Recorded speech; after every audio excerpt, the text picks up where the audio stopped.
yummy.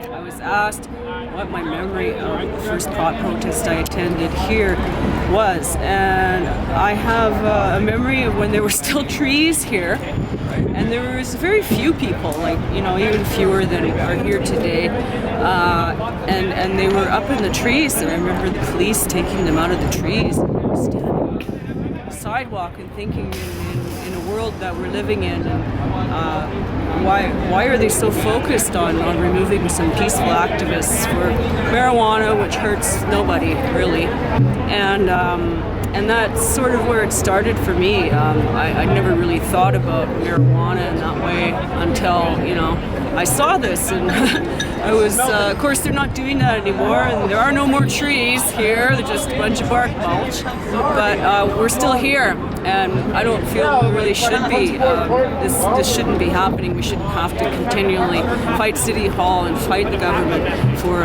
basic rights, and I'm all for legalization and deregulation and let the people grow.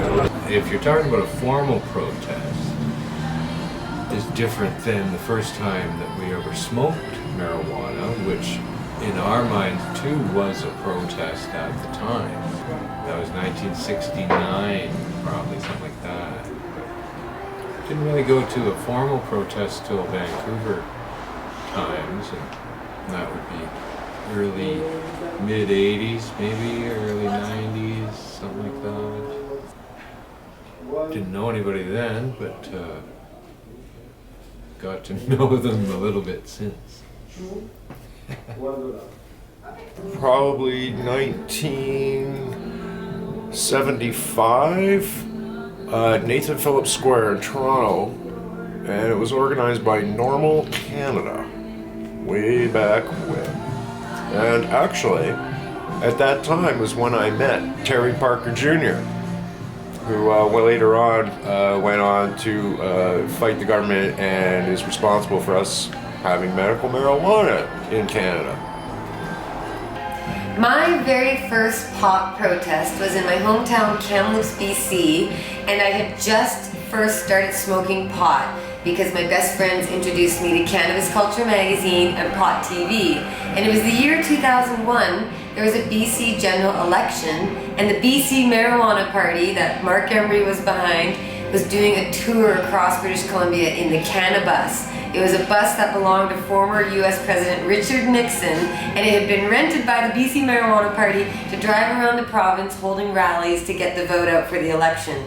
So my best friends told me, let's go to this pot rally down at Riverside Park in Kamloops, BC. And I went with them, and I'd never been in public smoking a joint, so I was sitting there with my voting sign, and we were waiting for the bus to show up, and it came. And I don't really remember a whole lot about the event, but I do remember that my friend, his mom drove us there, and it was pretty hilarious to be going to my first pot rally at the age of, I think, 16 it may have been. So yeah, that's my first ever pot rally in my hometown Kamloops, and who would have thought I would marry the guy who was behind that all. The first pot protest I attended was in Nanaimo, British Columbia, where I was born and raised. And it was at City Hall there, and there was a guy with a bullhorn who was just shouting out pot slogans to the crowd, and there was just a few people there. And it was me and a couple buddies. I had just started smoking pot, so I was like 15 years old. Me and a couple buddies went there and just smoked some joints and sat around. And it was like somebody playing a drum or something, and some people playing hacky sack. It was pretty cliche stoner, actually.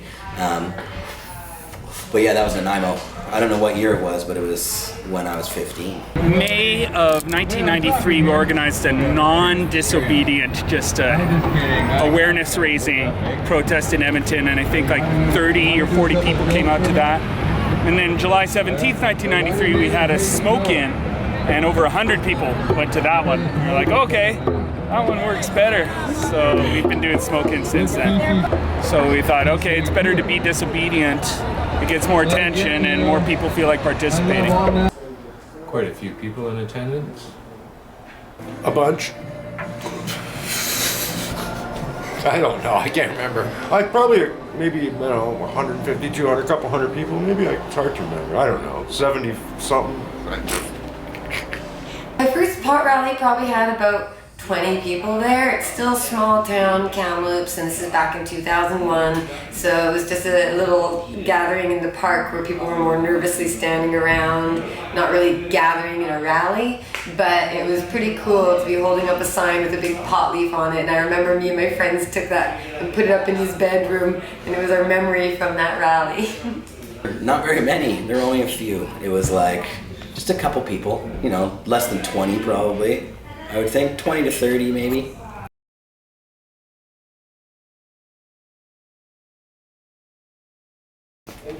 I do remember the very first guy that ever held up a sign at the art gallery.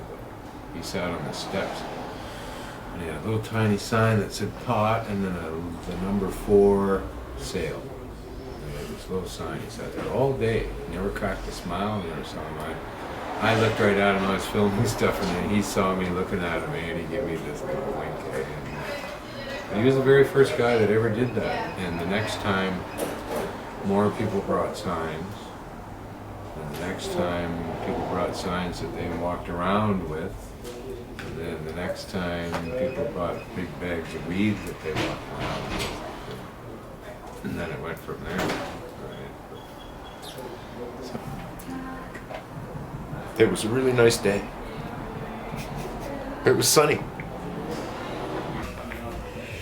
I remember sitting at the base of a big concrete stone kind of tower, and we were sitting back and looking far away across the park at where the bus was supposed to show up, and we weren't sure if we just smoked pot in the park or not because we're just young kids, I guess we're teenagers, and we did anyway because we saw other people off doing it. So again, it was pretty cool though to have a sign with a pot leaf on it with a big check mark, and it was like, whoa, I'm really out here doing something that's kind of, you know, not allowed and kind of risky, but it was definitely exciting. Smoking weed, hanging with my friends, just thinking about 420 and thinking, oh, this is a crazy concept, this marijuana, I really love this stuff. So I was really getting used to marijuana. The organizers were teenagers and teenage girls, and it was also the anniversary of the Gwen Jacobs topless protest, so they decided to combine protests and also take off their tops, which made it on the front cover of every newspaper in Edmonton, quite frankly. That was pretty memorable. And then after a while, everyone went away and there was a jazz band playing, so I decided, in solidarity with the teen girls who had earlier in the day taken their tops off, I decided to go full frontal nudity, and I danced around with just my shoes and a smile on. And that was pretty memorable. And we got away with all of it. There was toplessness, assault and nudity, sharing of marijuana, marching without a permit.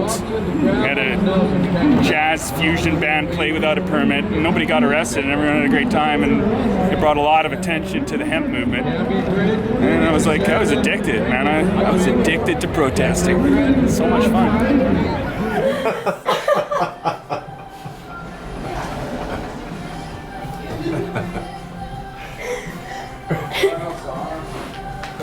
You can quote me on that.